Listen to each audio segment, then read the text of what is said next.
रेवड़ी संस्कृति, आपने बहुत बार नाम सुना होगा रेवड़ी संस्कृति न्यूज़ में भी, ठीक है। तो ये संस्कृति क्या होती है ये समझेंगे और इसके नुकसान क्या हैं वो समझेंगे और इसके जो ठीक करने के उपाय क्या क्या हो सकते हैं वो समझेंगे। तो आपका स्वागत है मीमांसा एकेडमी में। तो समझते हैं रेवड़ी संस्कृति क्या होती है। अगर आप किसी इंटरव्यू में क्वेश्चन पूछ ले कि रेवड़ी संस्कृति क्या होती है तो सिंपल सा आंसर देना, जो राजनीतिक दल होते हैं वो सत्ता प्राप्त करने के लिए और सत्ता में बने रहने के लिए जो मतदाता होते हैं उन्हें कुछ मुफ्त की पेशकश देकर लुभाते हैं, यही कहलाता है रेवड़ी संस्कृति, सिंपल सी भाषा में, ठीक है।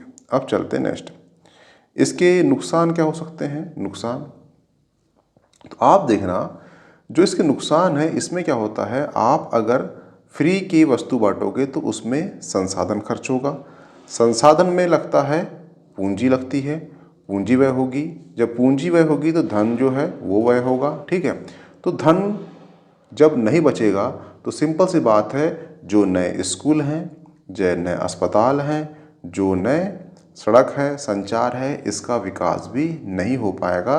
तो देखा जाए तो ये विकास के क्षेत्र में अवरुद्ध बना हुआ है रेवड़ी संस्कृति, ठीक है। दूसरी चीज़, आप फिर से क्या करोगे, जो उत्पादन बढ़ाने के लिए कहीं से ऋण लोगे, ऋण कहाँ से लोगे, ऋण लोगे दूसरे देश से लोगे। तो इस प्रकार से आपके देश में ऋण का बोझ बढ़ेगा, कर्ज का बोझ बढ़ेगा। और अभी देखना, हाल ही में एक IMF की रिपोर्ट आई थी। रिपोर्ट में ये कहा गया था कि जो भारत का GDP है, GDP बराबर हो चुका है किसके, कर्ज के।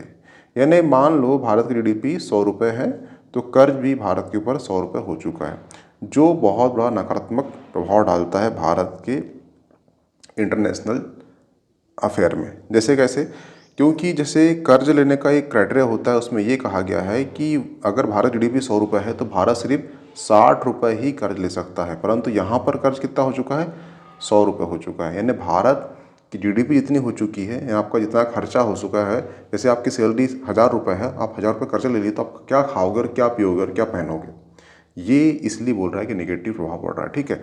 और उसका एक कारण ये रेवड़ी संस्कृति भी है। हुआ क्लियर। अब चलते हैं नेक्स्ट में। अब देख लेते हैं कि जो संस्कृति है इसको बदले कैसे, इसका अगला कदम क्या होगा कि हम इसे बदल दें, ठीक है। तो सिंपल सी बात है, पहला है सरकार नागरिकों को एक निश्चित आय के अवसर प्रदान करे, तो ये संस्कृति बदल जाएगी। दूसरा, जो सामान्य जन हैं उनकी जो बुनियादी ज़रूरतें हैं उनको उपलब्ध करा दे, ठीक है।